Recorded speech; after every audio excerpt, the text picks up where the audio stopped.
départ du Patro, ça a été le 12 décembre 1945, après la guerre, évidemment.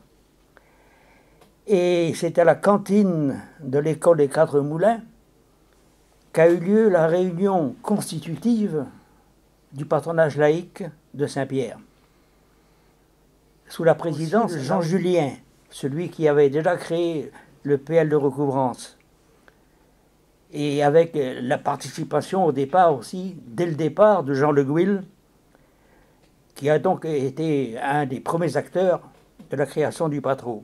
Jean Le Gouil, c'était toute une vie d'action et de lutte au service donc, de son idéal.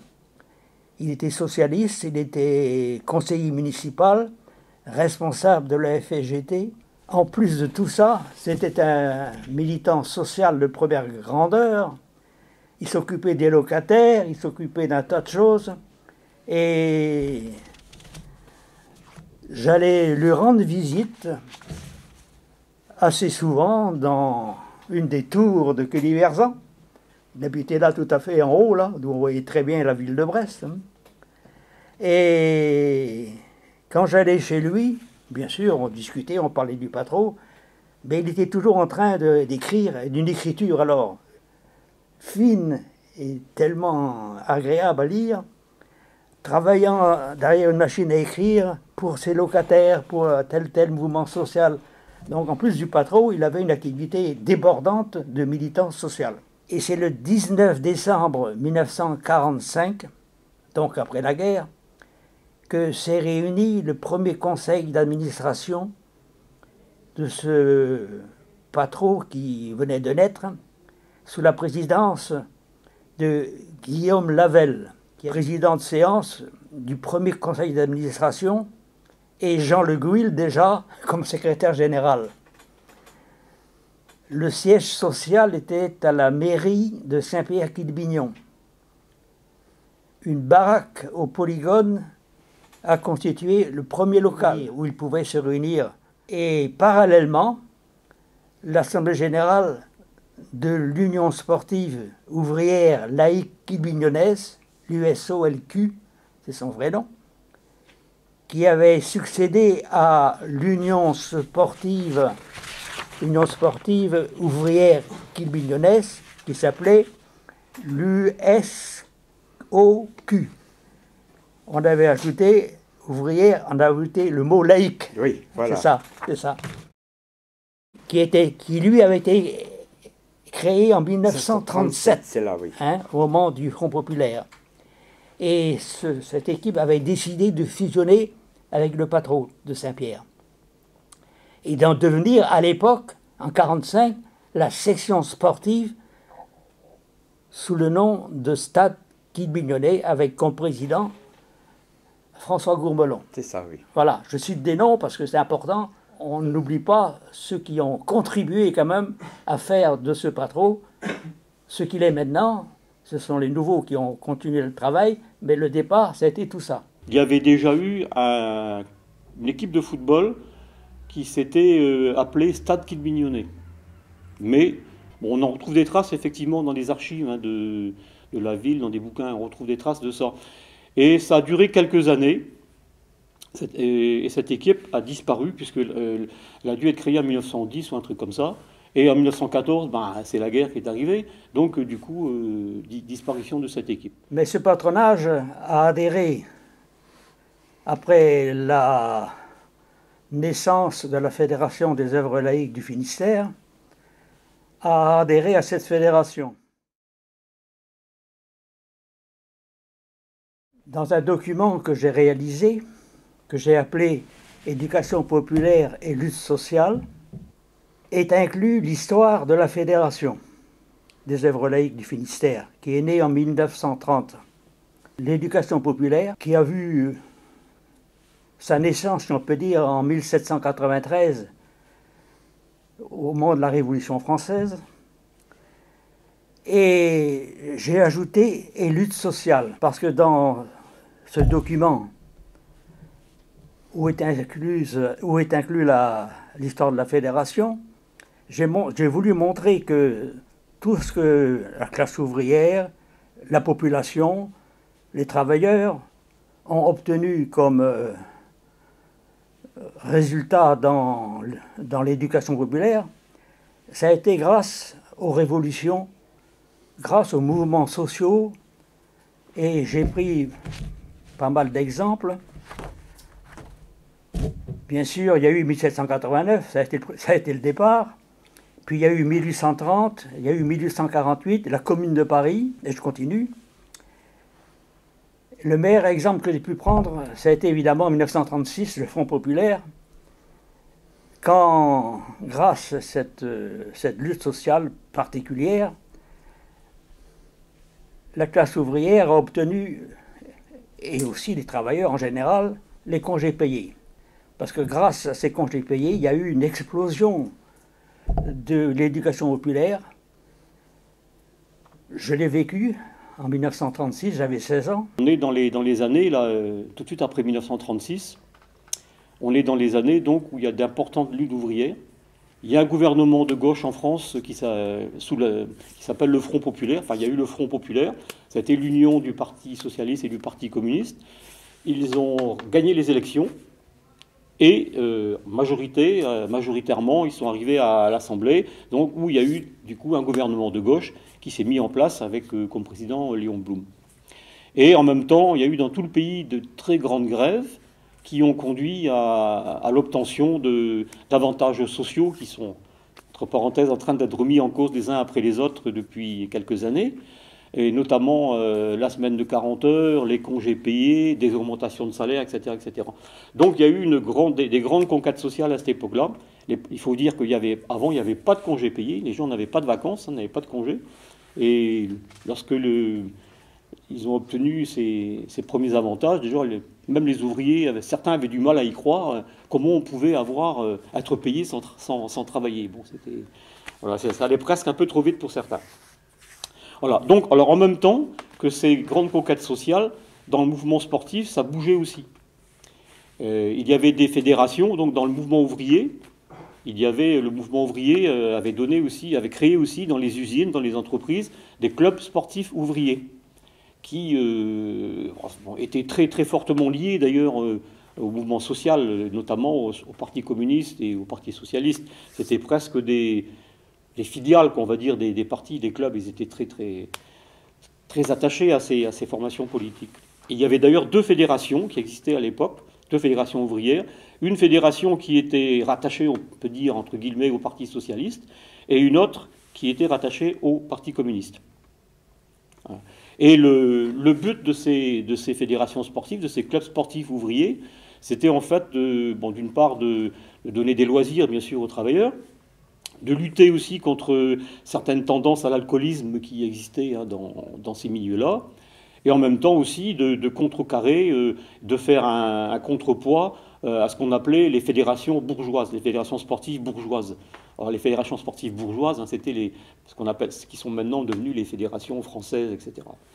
Donc, et dans ces fédérations sportives ouvrières, on faisait du sport, mais on faisait aussi de la politique. On faisait aussi de l'éducation politique des adhérents pour justement contribuer aux luttes sociales. Parce qu'il y avait les deux combats, en fait. Il y avait le combat ouvrier, les luttes sociales, et il y avait aussi le combat laïque, parce qu'à l'époque, c'était quand même difficile. Il y avait aussi les patronages catholiques se sont créés bien avant les patronages laïques. Dès après, même avant sans doute, la fameuse loi de 1905 de séparation de l'Église et de l'État, ça n'a pas été très bien accepté par beaucoup de milieux catholiques, et notamment dans l'Ouest, dans la Bretagne, qui était une terre, surtout dans le nord de la Bretagne, qui était une terre très, très, très fertile pour les idées, le catholicisme, mais le catholicisme quand même rétrograde, qui voulait garder les gens, et notamment les enfants, sous sa coupe. Voilà. Et donc les patronages catholiques qui existaient depuis des dizaines d'années déjà, depuis bien avant 1900, avaient une grosse influence. Alors ici, pour reprendre le quartier, nous avions la Légion Saint-Pierre, qui était créée à peu près dans les années 1900, là, et qui avait une très très grande influence sur le quartier de Saint-Pierre et au-delà, des Quatre Moulins aussi.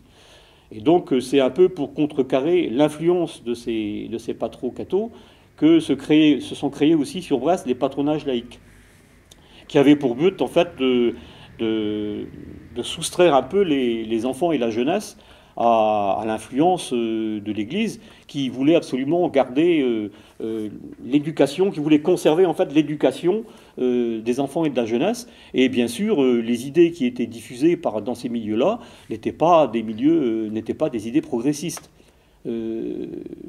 Moi-même, je suis allé au catéchisme, comme la plupart des enfants de cet âge-là, et je peux vous dire que les curés de cette époque-là, c'était pas des tendres, c'était quand même des curés de combat, y compris dans les villes, dans les campagnes encore pire. Et les idées étaient quand même des idées très très conservatrices, hein, qui étaient inculquées aux enfants et aux jeunes. Voilà, des idées très conservatrices et qui allaient à l'encontre des idées de gauche, par exemple. Hein. Voilà. Donc, le but des patros, c'était aussi une ouverture d'esprit, que les enfants et les jeunes puissent avoir d'autres sources idéologiques que celles qui étaient diffusées par l'Église et qui acceptait très mal l'instauration des écoles laïques, par exemple dans les communes du Nord Finistère, par exemple, où il y avait encore beaucoup de communes qui n'avaient pas d'école publique. Et ils ont tout fait pendant ces années-là pour garder le monopole de l'éducation, quoi, dans beaucoup d'endroits. Et la séparation de l'Église, qui maintenant est un consensus apparemment pour tout le monde, séparation de l'Église et de l'État, dans ces années-là, c'était pas encore évident. Hein, il y avait un antagonisme quand même assez fort. Je suis arrivé de la campagne en 1945, disons juste après à la fin de la guerre. J'étais dans une petite commune du centre Finistère qui s'appelle Collorec. Et quand je suis arrivé là, après avoir terminé mon service militaire, je suis arrivé dans cette commune. Il y avait 3 élèves à l'école laïque, école publique. En face, il y avait une école privée où les élèves étaient nombreux. Et en 1945, avec mes 3 élèves, je me dis, on va travailler avec ça, on verra bien. D'ailleurs, l'école était menacée à l'époque de fermeture. 3 élèves, ce n'était pas suffisant. Et par ma vie militante, qui a commencé à ce moment-là, j'ai terminé mon année scolaire avec 23 élèves. D'où venaient les 20 autres, les 20 nouveaux? Ils venaient de l'école privée. Par ma vie militante, j'avais donc 25 ans. Je me suis battu pour défendre l'école et j'ai réussi à accaparer 20 élèves qui venaient d'écoles privées. Et puis, au bout de 7 ans, pour des raisons syndicales en particulier, j'ai désiré venir à Brest et j'ai été nommé à l'école des 4 Moulins, dans le quartier donc du patronage. Arrivé à l'école des 4 Moulins, on m'a fourré, si on peut dire, un cours préparatoire. C'était l'habitude à l'époque, hein. Le nouveau qui arrivait, on lui filait un cours préparatoire que j'avais jamais fait parce que j'avais une classe unique à Collorec. Je faisais tout, évidemment, aussi le préparatoire et tout le reste. Alors, dans ce cours préparatoire, j'ai eu 58 élèves. Ça veut dire qu'il y a une dizaine qui n'ont pas réussi à apprendre à lire. Ça, bon. Alors, cette vie scolaire au 4 Moulins, c'était le démarrage de mon militantisme au patronage laïque de Saint-Pierre et des 4 Moulins qui existait à l'époque. Les patronages laïques de Brest sont une histoire. Le premier patronage laïque de Brest était le patronage laïque de Recouvrance. Et je raconte dans mon document, là, voilà, en 1922, s'ouvrait à Brest un patronage laïque dans le quartier de Recouvrance.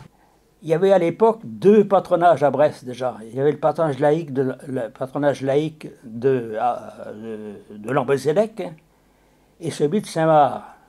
À eux 3, ces 3 patronages collaboraient dans la société des patronages laïques municipaux de la ville. Alors, en arrivant dans le quartier de Recouvrance,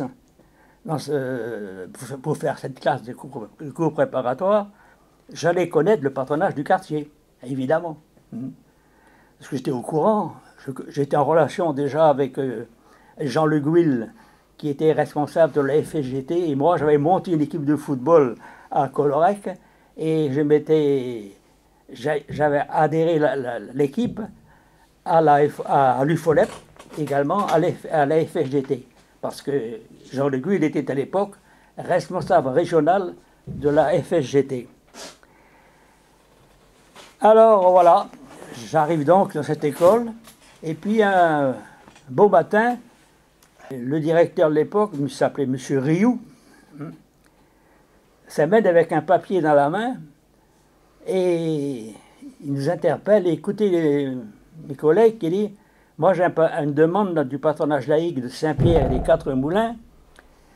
Il y a l'Assemblée générale qui a lieu tous les ans, et il demande qu'il y ait un de vous qui participe à l'Assemblée générale, parce que c'est l'habitude qu'au patronage, à l'Assemblée générale, il y ait un maître de l'établissement qui assiste à l'Assemblée générale. Mes collègues se regardaient, et puis personne ne levait la main. Alors, monsieur Rioux se tourne vers moi et il me dit, vous ne pourriez pas aller à l'Assemblée générale? Moi qui arrivais là, tout frais, tout neuf, je dis, oh ben pourquoi pas, hein? Alors je suis allé à l'Assemblée générale, bien sûr. J'ai tranquillement assis là, j'ai écouté le discours de Jean Le Gouil.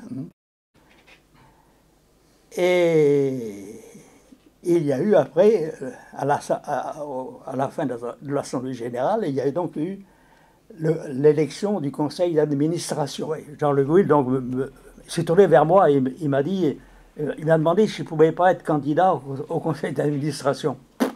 Moi je dis, et pourtant je m'étais dit, quittant Colorec où j'avais quand même m'étais bagarré, et ça m'avait pris pas mal d'efforts pour remonter l'école laïque, je me dis, moi je viendrai à Brest, mais terminé de prendre des responsabilités, j'en veux plus de responsabilités. Alors comme Jean Le Gouil a beaucoup insisté, j'ai dit oui finalement, quoi. Et voilà, j'ai mis le pied à l'étrier du patronage, quoi. Ça a été mon début au patron.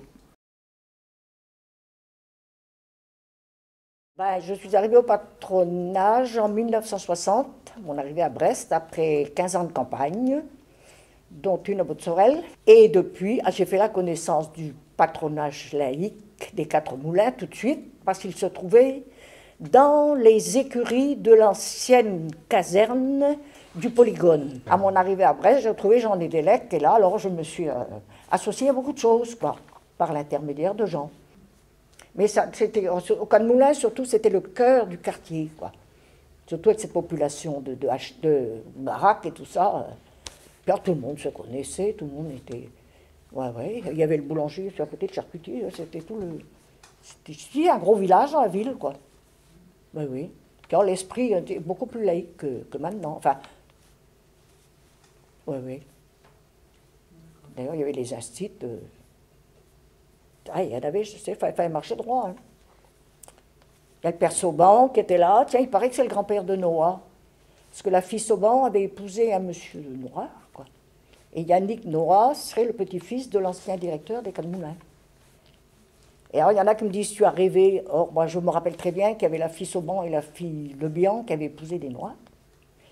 Et un jour, en cherchant l'adresse de monsieur Sauban, j'avais trouvé Sauban Noah.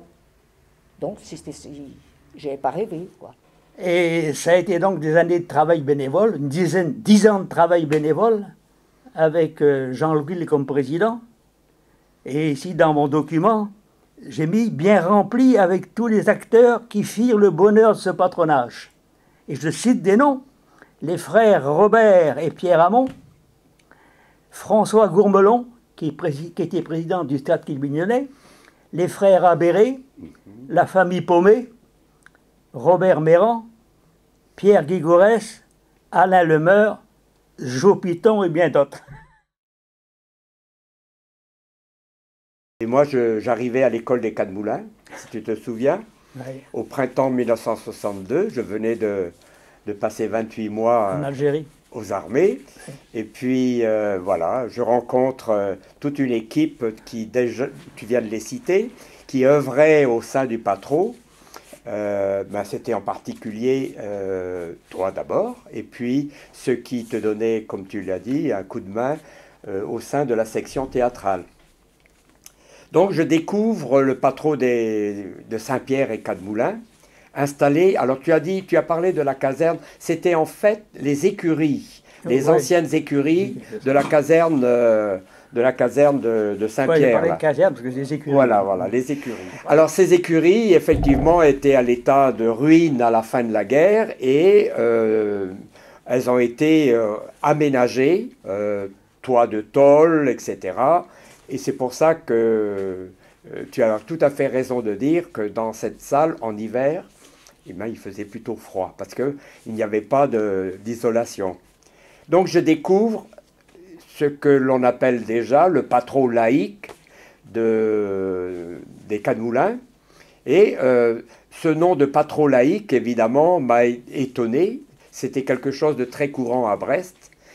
Moi, je venais de Landivisiau où il y avait un patronage, mais c'était aussi un patronage catholique. Et dans le Léon, les patronages étaient en général d'obédience catholique. Il n'y avait qu'à Brest que les patronages portaient ce qualificatif de patronage laïque. Donc, j'arrive au Cadmoulins et évidemment, je me fais embaucher par Jean Lédélec qui ne demandait que... Il m'a demandé d'abord, mais dis donc, tu es célibataire? Je dis oui. Bon, ben tu as le temps. Tu vas nous donner un coup de main pour la kermesse. Voilà. Et donc, j'ai été au printemps 1962. Bien, je me suis retrouvé à donner un bon coup de main, un grand coup de main parce qu'on avait besoin, il y avait besoin de bénévoles. La kermesse était un moment très important dans la vie des patrons. C'était là que l'on ramassait un tout petit peu l'argent dont vivait après le patron. Bon, eh bien, je trouve un patron qui a une orientation très culturelle, avec, bien sûr, Jean l'a évoqué, les pièces de théâtre, la chorale, et surtout, en particulier autour de la séance de cinéma du jeudi, puisque le jour de repos, c'était le jeudi à l'époque. Eh bien, autour de cette séance de cinéma, il y a aussi l'engagement des instituteurs du secteur. Les Cadmoulins, le Polygone, l'école publique de Saint-Pierre. Ces instituteurs et institutrices viennent donner un coup de main en tant que bénévoles pour encadrer les enfants le jeudi au cours de la séance de cinéma. Généralement même à l'entracte, parce qu'il y avait quand même quelques entractes, les changements de bobines, on vendait des bonbons ou on en distribuait, ça dépendait des ressources du patron. Et donc et surtout il y avait aussi l'encadrement au niveau de la salle pour que tout se passe bien. De l'appareil antique et solennel qui nous servait, c'était un appareil à arc. Tu te rappelles, Jean? Et cet appareil à arc, ce projecteur, une pièce immense d'ailleurs, on en a eu pendant longtemps un exemplaire dans le hall du Macorlan. Je ne sais pas s'il a été réinstallé maintenant. Et donc cet appareil à arc comportait deux charbons qu'il fallait mettre dans une position bien précise. Et quand on mettait le courant, eh bien, il se formait un arc très, très lumineux qui nous permettait de projeter sur l'écran qui était peut-être à 30 mètres de là, quoi, hein, puisque la salle était très longue. Voilà. Mais il ne fallait pas s'endormir, parce que de temps en temps, il fallait faire un petit réglage. Et si on oubliait de faire ce réglage, on entendait la salle qui commençait à hurler parce qu'il ne voyait plus rien, quoi, ou si peu. Bon, alors... et surtout qu'on était dans cette cabine où il faisait chaud.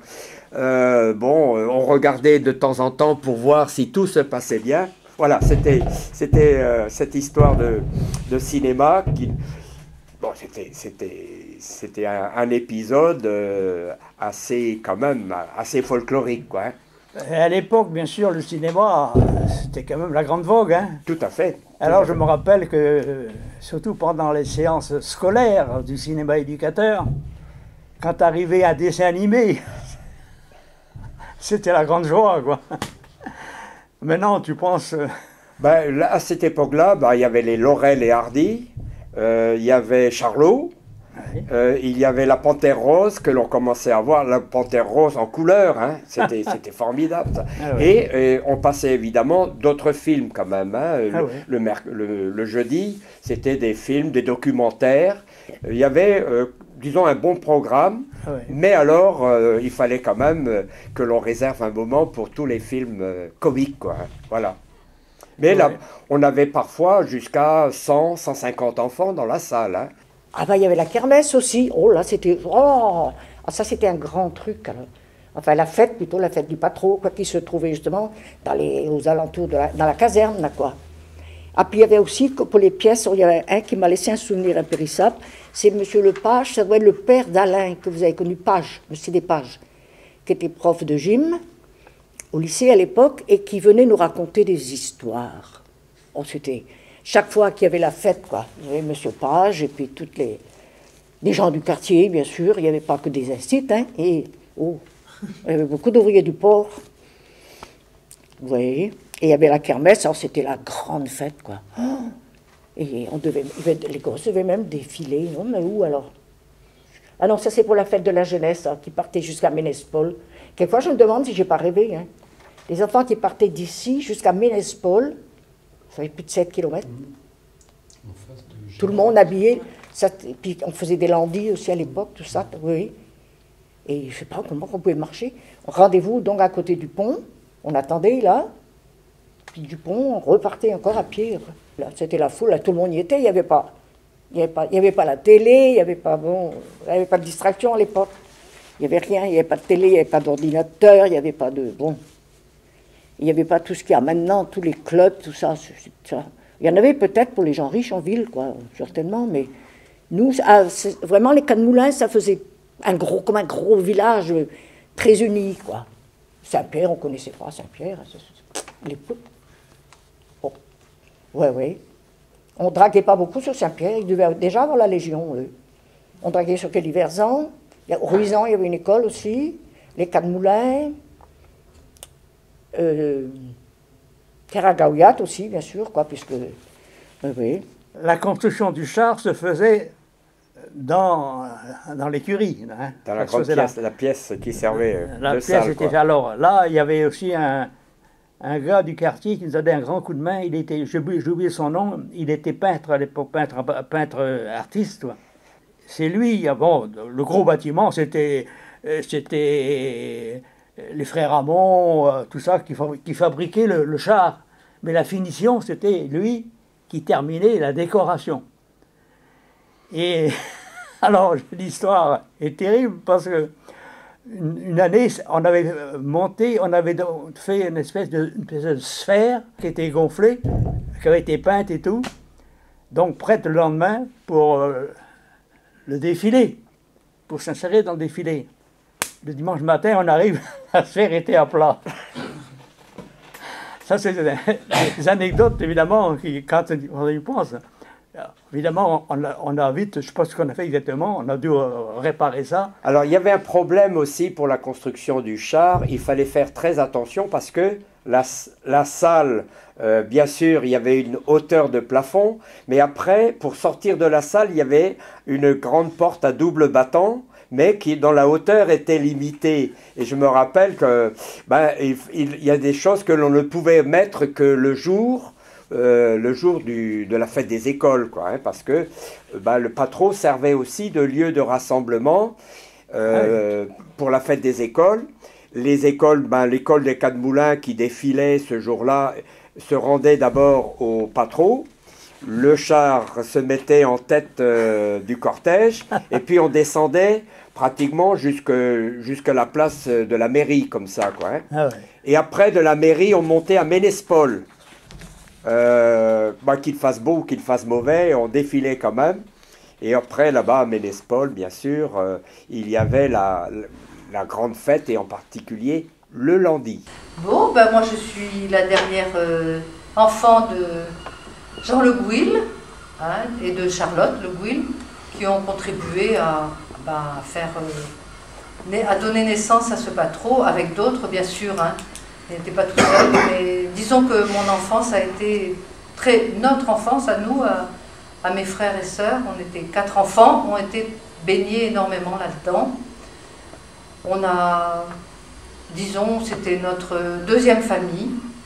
Alors, ce dont je me souviens quand j'étais enfant, c'était de ces jeudis que nous passions les jeudis après-midi, que nous passions à ce qu'on appelait la garderie, c'est-à-dire les enfants du quartier des Quatre-Moulins, parce qu'à ce moment-là, le patronage laïque était là où est actuellement le collège des Quatre-Moulins.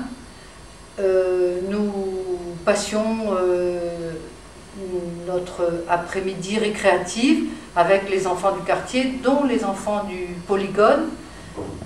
Et le souci du patron, déjà, était de faire une intégration très très forte de ce qu'on appellerait maintenant un brassage social, entre guillemets. À cette époque-là, il y avait le jeudi, parce que c'était le jeudi, il y avait pas, qui était férié pour les écoliers, il y avait tous les jeudis après-midi du cinéma pour les enfants. Alors on appelait ça aussi cinéma éducateur à une certaine époque. Il y avait des films qui étaient projetés, soit des films de distraction, mais aussi des films avec des documentaires, des choses pour compléter un peu l'éducation de l'école. Alors la garderie, c'était encore une grande chose. Maintenant, on l'appelle centre de loisirs, c'est à l'SH. Et à cette époque-là, ça s'appelait garderie de vacances. Garderie de vacances et garderie du jeudi. Alors il y avait notamment des dames comme Madame Le Gouil, l'épouse du président, Jean, Madame Crétin, et puis d'autres personnes, hein, c'était des dames qui assuraient le fonctionnement. Et puis il y avait des jeunes qui faisaient donc ce que vous faites maintenant ici au CLSH, qui étaient donc animateurs. On appelait ça plutôt moniteur à l'époque. Et les enfants donc étaient accueillis le jeudi après-midi et pendant les grandes vacances, juillet et août. Alors le jeudi après-midi, bon, c'était quand même garderie, c'était un terme qui allait bien, parce que c'était beaucoup plus une garderie en fait qu'une animation. Il n'y avait pas beaucoup d'activités organisées. Les enfants s'occupaient un peu tout seuls. Il y avait parfois quelques petits jeux qui étaient animés par les jeunes animateurs. Du genre ce qu'on fait là, la salade qui traîne, des choses comme ça, là, les gendarmes et les voleurs, enfin des cache-cache, des trucs comme ça. Mais c'était quand même il n'y avait pas vraiment beaucoup de recherche dans l'organisation des activités. C'était des petits jeux et puis une surveillance, essentiellement une surveillance. Les parents étaient tranquilles puisque leurs enfants étaient là, ils étaient surveillés, donc ils pouvaient vaquer à leurs occupations. Et pendant les vacances, alors c'était un peu différent. Pendant les grandes vacances, donc il y avait aussi des jeux de plein air. On n'allait pas tous les jours à la plage. Et puis un jour par semaine, il y avait une grande sortie en car vers une des plages des environs, où c'était donc le pique-nique, le goûter, enfin, etc. Voilà, donc c'était les garderies. Puis alors donc l'été, comme disait Michel, c'était la descente aux 4 pompes. Parce que Michel disait l'électricien, on avait aussi aux 4 pompes. Les 4 pompes, vous savez, c'est les 4 pompes. Les 4 pompes, c'est la petite grève, on ne peut pas appeler ça une plage, la petite grève qui est juste à côté de la base sous-marine. On allait là, on descendait à pied depuis donc, où est le collège du Quatre-Moulins, à pied en traversant à l'époque, puisque l'école navale qui existe toujours, qui est maintenant le CIN, venait d'être démolie, il y avait eu des bombardements, etc. Donc on traversait l'école navale et on passait l'après-midi à la plage. Je me souviens toujours du 4 heures avec les grands pots de confiture qui étaient distribués, donnés par la mairie, peut-être aussi. Grands pots de confiture avec les grandes tartines et le chocolat qui accompagne. Un coup la confiture, un coup le chocolat. Les souvenirs sont meilleurs que les miens. J'étais peut-être moins gourmand que toi. Avec les guêpes autour. Et ensuite on remontait des cartons, toujours à pied, pour rejoindre le patron. Voilà. Donc, alors, je veux dire aussi que dans ces garderies du jeudi après-midi, il y avait un moment, c'était le goûter. Je me rappelle encore de voir les grands pots de confiture de 10 kilos, là, et puis les tartines de pain, et où on venait chercher son petit goûter à 4 heures. Et je crois que ça devait durer jusqu'à à peu près 18 heures. Hein. On devait rester de 14 heures à 18 heures à peu près au Patro. C'était toute l'après-midi. Et les jours de grande sortie, alors l'été, les jours de grande sortie, bon, c'était aussi le pique-nique, voilà, de sortie en car. C'était tous les jeudis, mais là c'était des départs à la journée. Et c'était comment je peux dire, l'épopée de voir, par exemple, les jeudis matins, c'était des commandes de 5 cars, par exemple, 5 cars, 5, 6, 7 cars suivant la destination, où les enfants étaient ce jour-là associés à leurs parents. C'était une sortie, ce qu'on appelait familiale, c'est-à-dire qu'il y avait par exemple 250 enfants inscrits, et puis les parents qui le pouvaient, alors particulièrement, je suis obligée de le reconnaître, les ouvriers de l'Arsenal, parce qu'ils pouvaient prendre ce qu'ils appellent une perme. Ils prenaient leur journée de perme et ils allaient avec leurs enfants ce jour-là en pique-nique sur toutes les différentes plages du Nord Finistère. Celle qui m'a le plus frappée comme sortie, c'est celle du Tressir, où c'était la plage des riches. Et au Tressir, on avait dû y aller, alors c'était peut-être pas la journée là, c'était peut-être un après-midi. Et quand on a quitté donc tout cet immense parking là où se trouve actuellement la piscine, donc il y avait ces cars, 5 cars qui arrivent comme ça. Et quand on est parti, donc on était tous dans le car et on a vu les petits jeunes bourgeois nous lancer des pancartes, défense de déposer les ordures. Mais avant, je faisais les sorties aussi, toutes les sorties, j'aimais bien. Là. On partait tous les dimanches avec Madame Paumé, avec un car plein. Oui, c'est ce qu'elle nous a raconté. Oui, un car plein, oui. Tous les dimanches. Une fois dans l'année, le 24 avril. Donc le 24 avril 1965, voilà la séance théâtrale, avec au programme un orchestre. C'était des jeunes là, qui commençaient à faire de la musique, des danses par les jeunes filles du lycée d'à côté, donc qui s'appelait le lycée Saint-Pierre, qui n'était pas encore lycée Amiral Renard. Et puis alors là, bien sûr, au moins 2 pièces jouées par la troupe du patronage.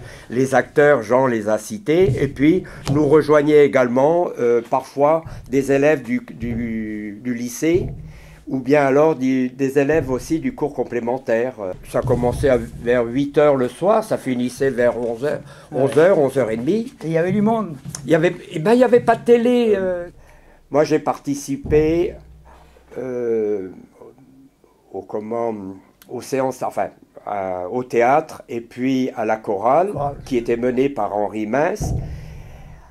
Cette chorale, d'ailleurs, elle a commencé avec un groupe d'instituteurs, essentiellement des instituteurs, donc, ou bien des gens de la famille des instituteurs. Parfois, c'était des enfants qui venaient, déjà des jeunes gens et jeunes filles qui venaient nous donner aussi un petit coup de main.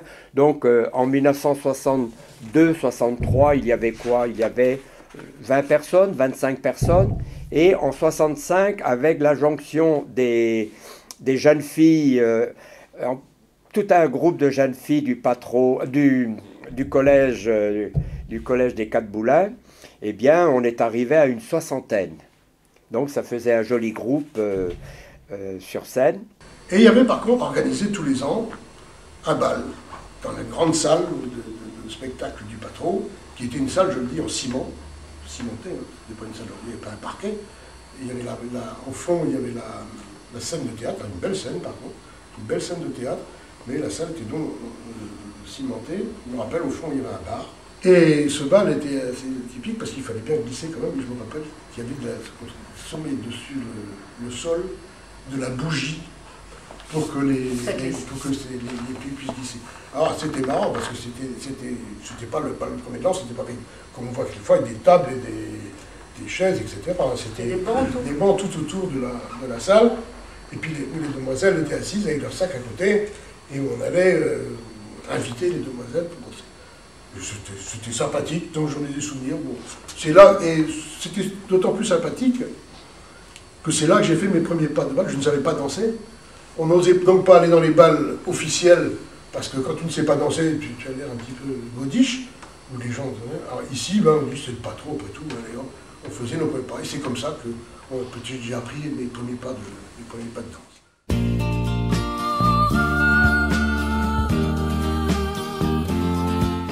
Mon père est venu tout seul à Dijon et on lui avait fait écouter Jean Ferrat. Et puis pouf, ça a fait tilt, il a dit ah là là, Jean. Et donc je me rappelle, ça m'avait choqué, même parce qu'il m'avait dit, je suis allée l'accueillir à la gare de Brest et je lui ai dit bonjour Jean, tu vas bien? Je lui ai dit, bah, dis donc, papa il est gonflé quand même, il le tutoie comme ça. Tous les dimanches où il y avait les matchs de foot sur le terrain du stade Quilbignonnet, et où là, ben, j'étais souvent avec maman, parce qu'elle tenait avec d'autres bénévoles du Patro la buvette. Donc c'était mes frères jouaient au foot, et ma sœur et moi, ben, on était avec maman sur le terrain. Donc, ce qui explique que je suis souvent une acharnée de football, parce que j'ai dit que j'ai passé mes dimanches sur les terrains de foot à regarder mes frères jouer. Mes copains jouaient au foot au stade Yves Le Bihan, qui s'appelait, et à Carcrache, où est maintenant le lycée du Puy-de-Dôme, c'est là que se situait le terrain de football. Et il n'y avait pas de vestiaire, il y avait un vestiaire en tôle dans les tôles anglais, mais il n'y avait pas par contre de douche à l'époque. Il fallait bien qu'après un match, les joueurs ils se lavaient, ils descendaient donc, pour ceux qui connaissent le coin, il faudrait aller voir le coin, il y a un petit bois derrière le petit bois de Carvalon, derrière le lycée du Puy-de-Dôme. Ils descendaient du terrain à travers le bois pour aller se laver à une fontaine qui existe toujours, qui est aménagée maintenant, qui est juste derrière. Dans la mesure où le Patro avait quand même une orientation FGT, j'ai vécu aussi la création du club de foot, du foot loisir, le foot du samedi, qui était affilié à la FGT. Par contre, la section football du Stade Quilbignonnet était une section affiliée à la 3F. Quoi. Alors moi j'ai connu surtout à l'époque la section sportive. Je jouais au foot, je m'étais inscrit au foot. On avait des équipes qui débutaient en minime. On avait un entraîneur là, qui était un ancien grand joueur de l'ASB, l'AS brestoise, qui était à l'époque qui jouait en amateur, en CFA, et qui s'appelait Guénégan. C'était un gars qui était presque un professionnel bientôt. Donc il entraînait, c'était très sérieux hein, les entraînements. Alors, il entraînait aussi bien les seniors que les jeunes. Le stade de football se trouvait, alors maintenant c'est la rue du Puy-de-Dôme, ça s'appelait à l'époque, c'était pas une grande avenue comme maintenant, avec le tramway qui va y passer dans quelques mois. C'était une toute petite ruelle qui s'appelait Venelle-des-Pendus. Et on avait le terrain de football qui se trouve où est maintenant le CUT du Puy-de-Dôme. Donc il y a le stade, il y a à nouveau un stade, là, mais il a légèrement été déplacé par rapport au stade de l'origine, qui était un peu plus près de la route. Le stade de Carcrache, là, on voit où il est. Donc c'était le stade Yves Le Bihan. Ça s'appelait le stade Yves Le Bihan. C'est un terrain qui appartenait à un propriétaire, hein, un fermier, et qui était loué par le club. Donc c'était assez cher, d'ailleurs, je crois, la location de ce terrain. Et bon, il était payé grâce aux recettes des entrées. Il y avait des entrées, il y avait des matchs où il y avait 150, 200, parfois 300 spectateurs hein, qui payaient leur entrée. Et puis une buvette, qui marchait bien aussi. Donc il y avait des bonnes recettes. Un petit peu un mot aussi sur les luttes revendicatives qu'on a menées à cette époque-là. Dans ces années-là aussi, 67, 68, puis après dans les années 70, nous arrive un gros coup dur. Les bulldozers rentrent sur le terrain de football parce que, eh bien, il y a le CET du Puy-de-Dôme qui s'installe là. Les bulldozers détruisent le terrain de foot. Alors évidemment, pas de terrain de foot, et ben, du coup il n'y a plus de club, il n'y a plus de terrain.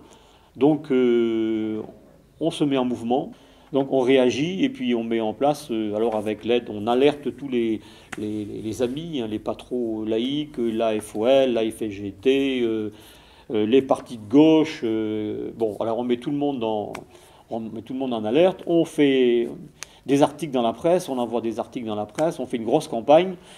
Et on se bat pendant des mois et des mois. Et en définitive, on réussit quand même à obtenir à la rentrée, donc de septembre-octobre, la mise en place d'un terrain provisoire.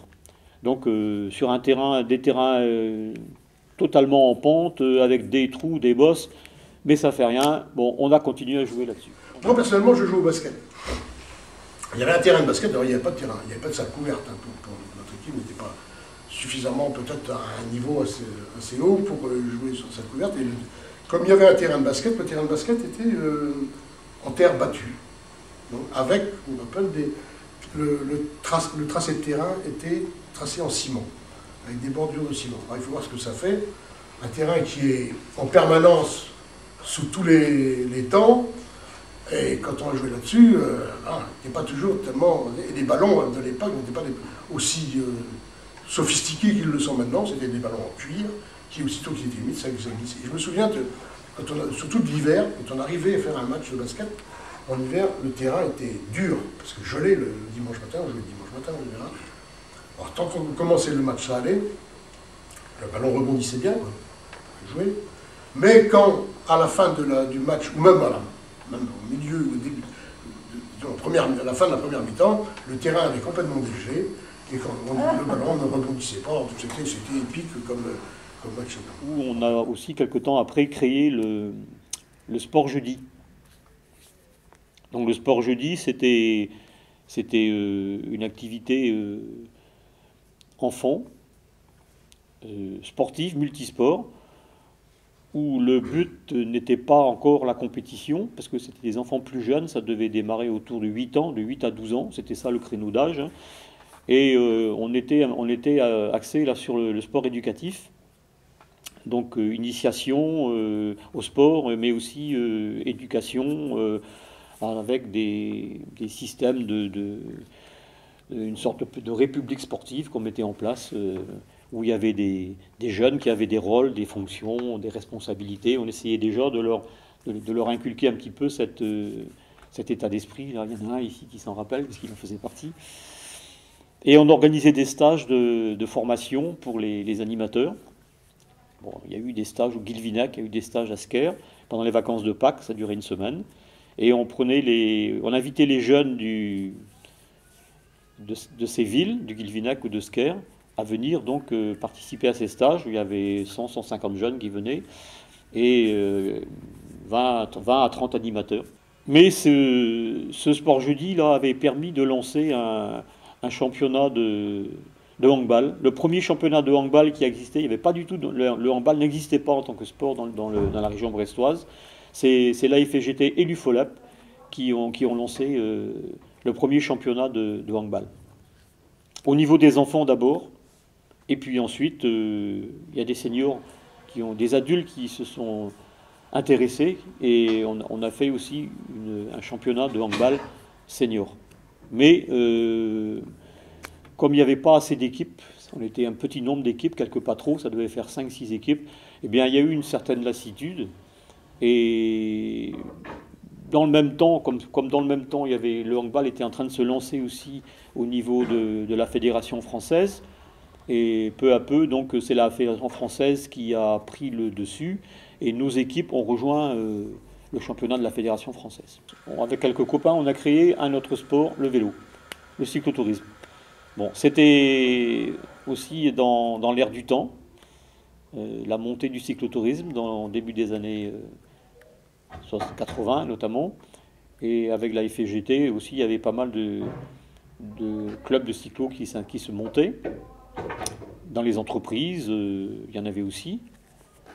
Et donc il y avait un rendez-vous tous les dimanches matins, place de Strasbourg, où tous les cyclotouristes des différents clubs FGT se retrouvaient, se rassemblaient, 50, 60, 70 des fois, et on faisait des sorties tous ensemble.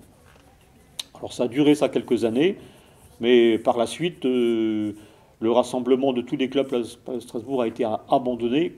Cette formule-là a été abandonnée, et c'est en fait chaque club qui organisait ses propres sorties. Bon, c'était chaque club ayant suffisamment d'adhérents pour le faire. On a fait donc les sorties. Alors nous, on a créé ici à 3 ou 4 au départ, Première année, la première fois qu'on a lancé, on devait être 4. Et on a fait un peu de publicité autour de cette activité. Et très rapidement, on s'est retrouvé à une vingtaine. Et puis l'année suivante, on était 30. Et l'année après, on était 40. Et on est arrivé jusqu'à arriver à une bonne cinquantaine de licenciés.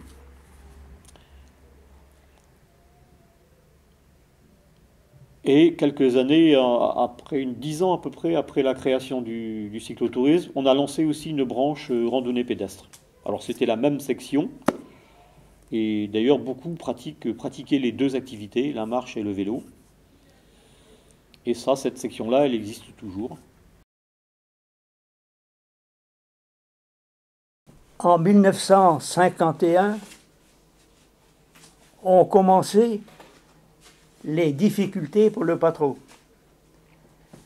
Parce que l'éducation nationale avait les yeux fixés sur l'emplacement du patronage et désirait construire un collège. Construction d'un lycée même à l'époque. Oui, d'un oui, lycée. oui, oui. Ben oui, c'est pour ça que ce qui est actuellement le collège des Quatre Moulins, c'est d'abord appelé, là où il est, c'est d'abord appelé lycée Amiral Renard, avant qu'on envisage la construction sur le site de la Cavale Blanche, quoi. Alors voilà ce qui était arrivé. Je tiens à le dire quand même maintenant pour que ce soit clair. Le terrain donc de ce Patro et toutes les installations que le Patro avait réussi, et il y avait notamment un terrain de basketball, Oui. il y avait une piste de course, et une piste qui avait coûté beaucoup de travail aux militants. D'abord privé de piste, parce qu'il fallait construire le lycée. La section d'athlétisme qui existait a disparu. Et on a fait des efforts pour qu'il y ait, disons, une cohabitation entre le lycée et le Patro, mais c'était très difficile. Parce que petit à petit, le lycée s'est senti... Et puis, je pense que ça se faisait aussi au gré je ne dis pas des principaux, mais de l'administration ce qui était le lycée, hein, c'était un lycée. L'administration avait parfois, si l'on veut, prenait des distances avec le Patro. Le proviseur, selon son humeur et selon ses relations, avait soit de bonnes relations avec nous, on en a connu, ou alors voulait vraiment tenir le Patro vraiment à l'écart, quoi. Ça a duré pendant 20 ans. Pas mal. Hein? Et c'est pourquoi le Patro a demandé, évidemment, c'était devenu intenable, l'attribution de nouvelles installations. Et c'est là qu'est née l'idée de placer le patronage nouveau qu'on ferait dans le cycle des patronages à construire du temps de Lombard. Au bout d'un moment, la situation devenant vraiment très très difficile, bon, il a fallu c'est pas de gaieté de cœur, mais parce qu'il y avait vraiment un attachement à ce Patro là qui avait été construit par les gens, quoi, par les bénévoles, par les adhérents du Patro et du Statut. Et il a fallu à un moment donné se poser la question de demander à être relogé. Et bon, finalement, c'est la solution qui a été retenue, puisque la cohabitation devenait très tendue, très difficile, il y avait des conflits, bon voilà, et puis ça n'allait plus, quoi. Bon, donc au bout d'un moment, au bout de quelques années, c'est la question du relogement qui s'est posée. Et puis alors là aussi, ça a été, je vais vous épargner, toutes les tractations, toutes les démarches, toutes les écrits qu'il a fallu faire pour obtenir en définitive, dans les années 70, le relogement du patronage où nous sommes maintenant ici, rue Tartu. Voilà. Alors évidemment, ça a été une transition totale, puisqu'il a fallu, d'abord, c'était plus le même lieu géographique, donc la population qui était autour du Patro, du coup, a changé un peu. Cette école et le patronage laïque ont été construits sur la place de Champ, qui appartenait à mes grands-parents. Mes grands-parents tenaient une petite ferme un peu plus bas. Une ferme, je dis petite parce qu'il y avait 4 vaches et un cheval. Bon, mon grand-père, jusqu'à l'âge de la retraite, a été forgeron à l'Arsenal, et tout en faisant son métier à l'Arsenal, il s'occupait de sa ferme, ce qui fait que c'était entre autres le samedi qu'il devait travailler. Alors, c'est un secteur qui était resté agricole. De l'autre côté de cette rue, là où sont tous les bâtiments, là, il y avait une autre ferme, qui était surtout une ferme maraîchère. Il n'avait pratiquement pas de bêtes. Alors, la limite, je dirais, est du terrain se trouvait ici, au niveau du petit talus, là. C'était la limite de propriété. De l'autre côté, le goéland est parti. De l'autre côté, à peu près jusqu'au niveau du 3e lampadaire, là-bas, sur le bâtiment. L'autre partie appartenait à un autre propriétaire. Bien sûr, j'ai oublié le nom. Tous ces bâtiments-là ont pris la place de champ d'un fermier qui était là, à côté, qui s'appelait Léon. Mais c'était surtout un maraîcher qui par la suite est parti du côté du Cosquer de Sainte-Anne. Alors c'était un petit chemin de campagne, bon, qui était pas goudronné, et il rejoignait là-bas le Kersudal. Le partage avait été fait d'une manière apparemment équitable, avait été laissé à mon père qui n'était pas sur la région à cette époque-là. Et lui, il avait choisi les 2 parcelles en bout, ce qui fait que lorsque la mairie a préempté, les parcelles qu'il avait choisies n'étaient pas prises dans le lot. Et lui, il a bénéficié d'une mise en valeur bien plus intéressante que ses frères et sa sœur. Georges Lombard était un homme, disons, de droite, mais qui a été très intelligent, qui se rendait compte des difficultés qu'il y avait dans cette ville qu'il dirigeait. Pour contrecarrer l'influence des patronages laïcs, c'était un peu sa tendance politique qui lui faisait agir comme cela. Georges Lombard avait monté, avait monté ce qu'on appelait à l'époque des maisons de jeunes. Maintenant, ce sont des MPT, des maisons pour tous, mais à l'époque, il avait monté dans les quartiers, dans des locaux qui existaient, des maisons de jeunes. Mais Georges Lombard était intelligent. Il s'est rendu compte que dans ces maisons de jeunes, il n'y avait pas de responsable, il n'y avait pas de conseil d'administration. On avait confié ça aux jeunes pour se distraire, pour avoir... c'était devenu un peu la pagaille, quoi. C'était devenu un peu le bordel, si on peut dire. Excusez-nous. Et il s'est rendu compte qu'en face, il y avait des patrons laïcs, que là-dedans, il y avait des responsables, il y avait des responsables, des militants, il y avait des activités culturelles, sportives et autres. Et c'est pourquoi il s'est tourné vers les patrons laïcs, et c'est lui qui était au démarrage de la construction des patrons laïcs en dur. Devant Jean Le Huil qui était là, qui avait disparu, on a parlé tous les deux, et il m'a dit toute la considération qu'il avait pour Jean Le Huil. Ah, il m'a dit, il fait des confidences, hein. Et il m'a dit tout ce qu'il faisait dans les patrons, enfin bref, il n'était pas devenu un convaincu ou un admirateur des patrons, mais il s'est rendu compte que c'était là qu'il fallait marquer le poids. C'était dans les patrons laïcs. Et tout en discutant avec Lombard devant le lit de mort de Jean Le Huil. Comme l'idée d'un projet de Patro pour remplacer le vieux Patro existait à l'époque, c'est lui qui m'a dit, tranquillement dans l'oreille, si ce Patro se construit, Moi, je désirerais qu'on l'appelle patronage laïque Jean Le Gouil. C'est important, ça. Voilà. Ben, c'est presque la conclusion. Que c'est beau la vie. Tout ce que j'ai failli perdre, tout ce qui m'est redonné, aujourd'hui me monte aux lèvres en cette fin de journée. Pouvoir encore partager ma jeunesse, mes idées, avec l'amour retrouvé. Que c'est beau la vie.